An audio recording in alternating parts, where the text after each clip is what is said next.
Oi, gente, tudo bem? Oi, pessoal, tudo bem? Sou eu novamente aqui, o professor Wallace, trazendo mais uma aula para a nossa disciplina de lições de fenômenos eletromagnéticos. E hoje vocês irão assistir a terceira parte do nosso assunto de corrente elétrica e circuitos de corrente contínua. Como é prometido, na terceira parte nós vamos discutir sobre a associação de resistores quando ligados em série e em paralelo e vamos falar também sobre a lei de Kirchhoff, para poder estudar circuitos mais complexos. Vimos em aulas anteriores que alguns componentes eletrônicos podem ser associados de diferentes formas, basicamente de duas formas. Podemos ligá-los em série ou em paralelo. Quando estudamos capacitância, vimos que havia uma maneira de transformar capacitores associados em um capacitor equivalente que representasse essa combinação. Agora que já conhecemos o resistor, que é um outro componente eletrônico, assim como o capacitor, o resistor também vai poder ser ligado, vai poder ter associações. A primeira forma que nós vamos conhecer é a associação em série. Resistores em série, eles são demonstrados conforme o diagrama que eu apresento para vocês. Então, nós temos um diagrama de um circuito elétrico, onde você tem uma DDP, uma fonte, e essa fonte é ligada a dois resistores. Como vocês podem ver, cada um dos resistores apresenta uma resistência. A resistência R1 e a resistência R2. Ao longo desse circuito é percorrida uma corrente elétrica I. Observe que o sentido da corrente é do polo positivo para o polo negativo. Com isso, nós vemos também que cada um dos resistores associados vai ter uma diferença de potencial. Ou seja, para o resistor R1, nós temos uma DDP ΔV1 e para o resistor R2 nós temos uma DDP ΔV2. Sempre lembrando que cada um dos resistores são resistores ômicos, ou seja, satisfazem a lei de Ohm. Pois bem, resistores em série têm uma característica que é muito importante, que é a mesma corrente elétrica que passa pelos dois. Ou seja, sobre o resistor de resistência R1 passa a corrente I e sobre o resistor de resistência R2 passa a mesma corrente I. Isso faz com que nós possamos encontrar uma resistência equivalente. E o que seria essa resistência equivalente? Bem, a resistência equivalente seria pegar os dois resistores e transformá-los em um único resistor, cuja sua resistência seria equivalente à resistência dos dois resistores. Em outras palavras, quando nós tivermos resistores associados em série, podemos transformá-los em um único resistor de resistência equivalente, cuja expressão é determinada como o resistor equivalente é igual à soma das resistências. E se no caso nós tivéssemos mais de dois resistores, como deveríamos fazer? Bem, para o caso de 2, 3 ou mais resistores, a resistência equivalente ela vai ser dada como sendo a soma dos resistores que estiverem ligados em série. Tá? Uma maneira de escrever essa notação é você introduzindo o símbolo de somatória. Então seria um RI, esse I vai de 1 até o número máximo de resistores. Ok? Caso você tenha ficado com alguma dúvida, pause o vídeo, retorne, assista a explicação novamente e não deixe de tentar resolver os exemplos resolvidos do nosso material. Agora vamos considerar a associação de resistores, mas em paralelo. Vamos assumir que os resistores estão ligados conforme o diagrama mostra para vocês. Observem que nós temos dois resistores de resistência R1 e resistência R2, e eles estão organizados da seguinte forma. Eles estão organizados conforme mostra o diagrama.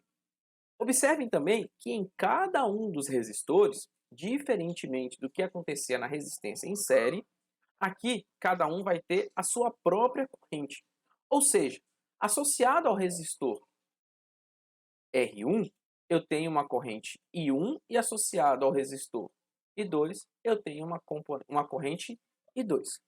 Nos resistores em paralelos, eles estão sempre com a mesma diferença de potencial.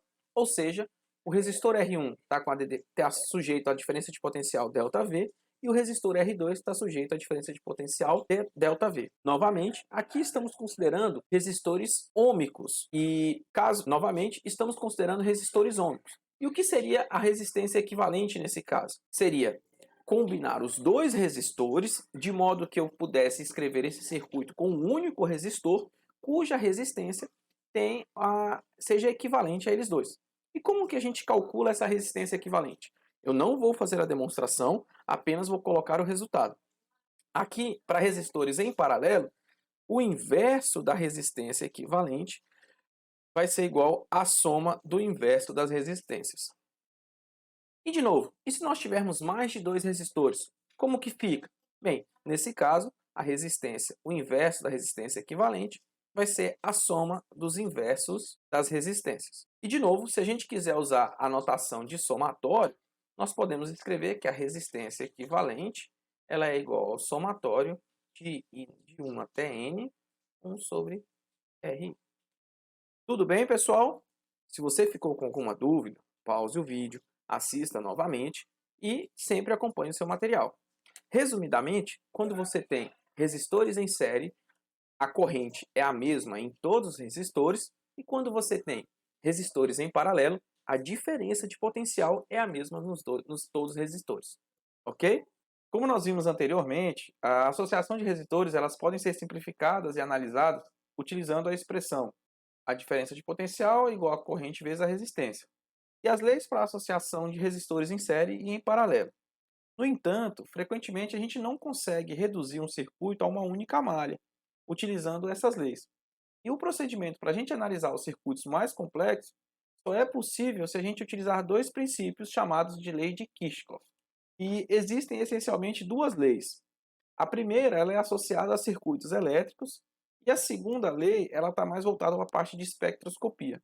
Essa primeira lei ela foi criada para resolver problemas de circuitos elétricos mais complexos.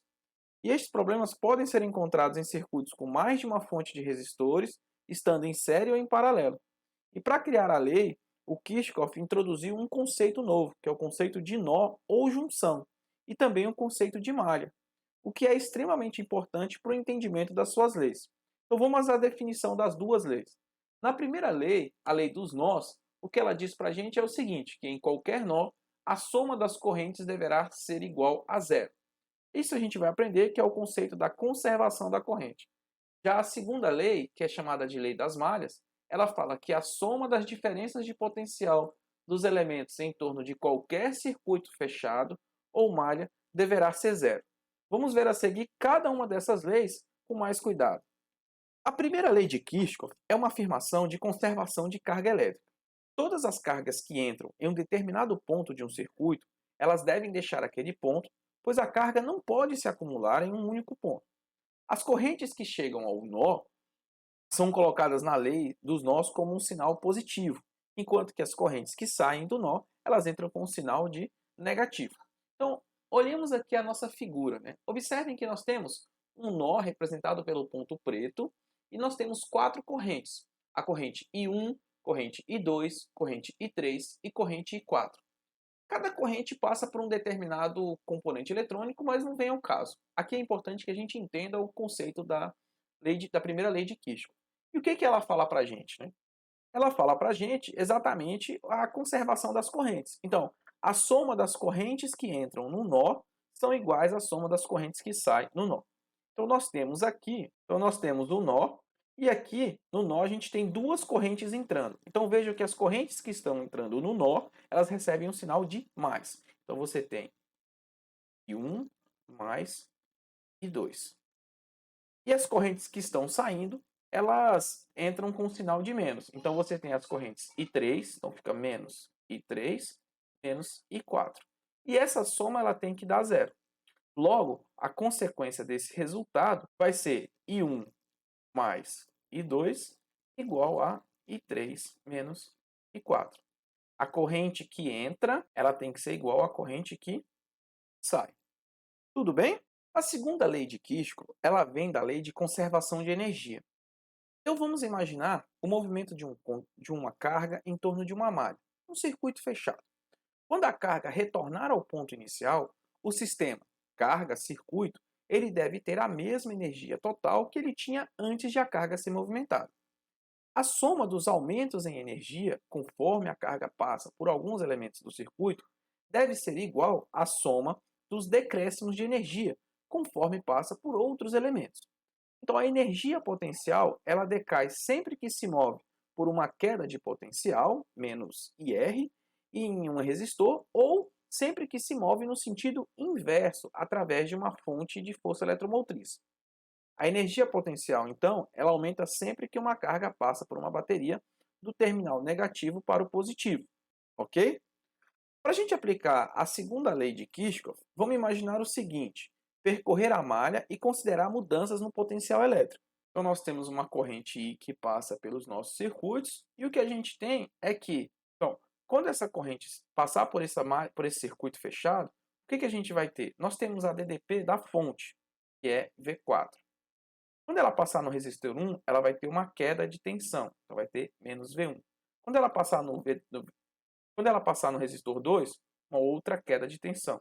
Quando ela passar no resistor 3, uma outra queda de tensão. E isso vai ter que ser igual a zero.